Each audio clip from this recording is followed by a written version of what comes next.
Okay, so previously we were looking at the definite integral. And in this unit, we start now looking at applications of the definite integral. And the first application we want to look at is finding the area between two curves. Well, in fact, actually, we're going to start by finding the net signed area between two curves. So let me specify what I mean by those terms. If we look at the area contained between the red curve and the blue curve here, we can see that some of this area is below the x-axis and some of it's above the x-axis. Area which is above the x-axis is going to be positive. But the area below the x-axis, if we take it as the rectangles being in negative area, this would give us a negative net signed area.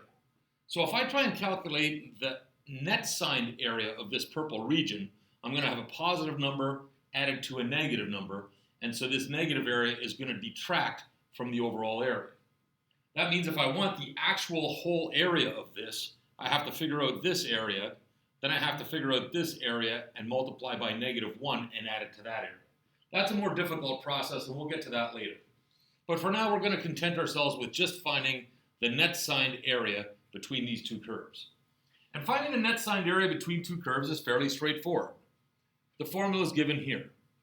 And all we do is we take the definite integral from the left endpoint across to the right endpoint of the top function minus the bottom function with respect to x. We anti-differentiate that, of course, and we plug in the upper and lower limit of integration and subtract, and that will give us our value. So let's take a look at an example and see how this works. So we start by considering the area between the curves y equals x cubed and y equals the cube root of x. In questions involving area and net signed area, it's very important that we always start out with a sketch.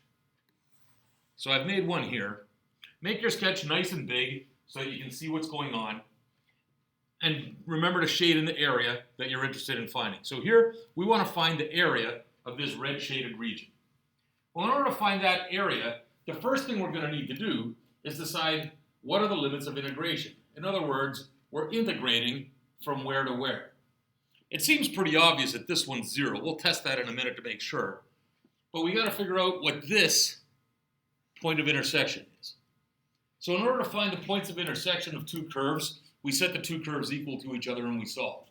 So in this case, we would have x squared equals the cube root of x. And if I cube both sides of this, I'm going to be left with an x here. And if I cube x squared, I'll have x to the 6th. If I now subtract the x over, I got x to the 6th minus x equals 0. I can factor out an x, and I'm left with x times x to the 5th minus 1 equals 0, which tells me that either x is 0 or x is 1. The 0 confirms what I see here in the graph. That's my x equals 0, and this, therefore, must be x equals 1.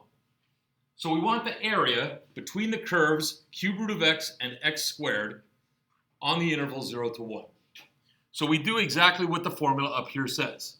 We're going to integrate from the left, which is 0, over to the right, which is 1, of the top function. Now my top function, I can see here, is the cube root of x. Minus my bottom function is x squared. And so my formula becomes area equals the integral from 0 to 1 of the cube root of x, which I'm going to write as x to the 1/3, minus x squared with respect to x. And now all we're left to do is solve this definite integral, and this goes back to what we've done previously. So you'll remember, in order to solve this, the first thing we need to do is anti-differentiate this. So we say x to the 1/3 must have started as x to the 4/3, and I'll need a 3/4 out in front to balance that. X squared must have started as x cubed, so I'll need a 1/3 to balance that. And I'm evaluating that from 1 to 0. In solving definite integrals, it's always a good idea to set up two sets of brackets like this, because what we're going to do next is we're going to substitute the 1 in, and then substitute the 0 in, and subtract. And it's very easy to make arithmetic mistakes when you're dealing with all of these negative numbers. So if I put a 1 into here, I've got 3/4 times 1 to the 4/3, which is just 1, minus 1/3 times 1 cubed, which is just 1. And in this case, it's quite easy because if I put a 0 in here, it becomes 0. If I put a 0 into the second term, it becomes 0. So this whole thing is just 0. So I'm left with 3/4 minus 1/3, which is 9/12 minus 4/12,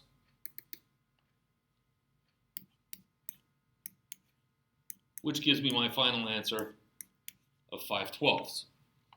Okay, I can check this in the calculator to see if what I've done is correct.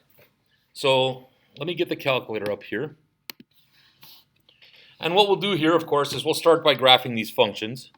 So let's go to my editor, and I want x to the 1/3 power. That's my cube root function. And I want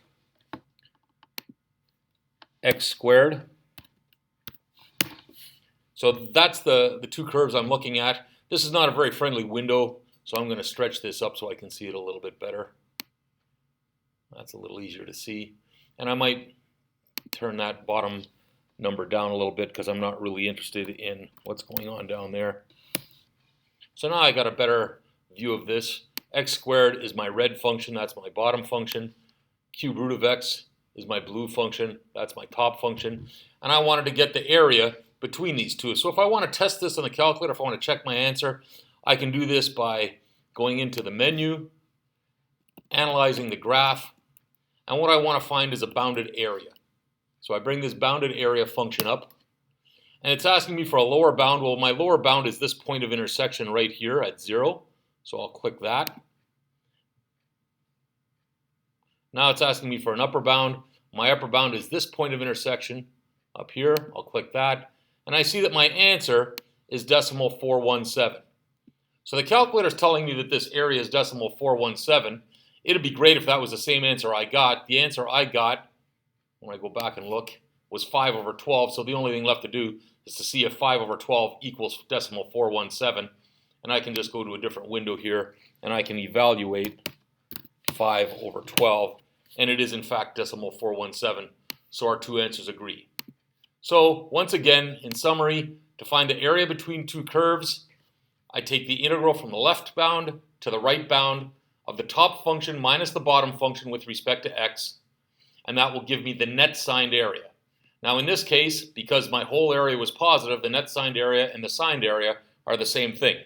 But that won't always be the case. And in further examples, we'll look at the difference between finding area and net signed area.